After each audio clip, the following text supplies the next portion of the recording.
ఈ విధంగా దేవుడి దర్శనాలు వస్తాయి.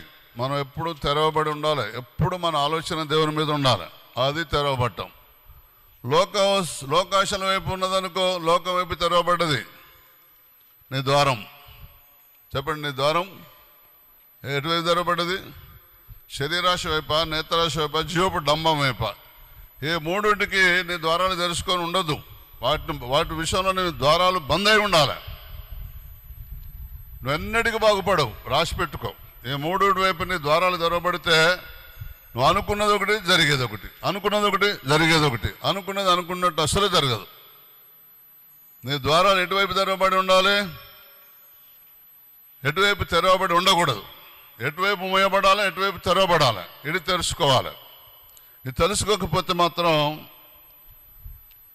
జనముల దగ్గర కావలసినంత భాగ్యం ఉన్నది నీ వద్దకు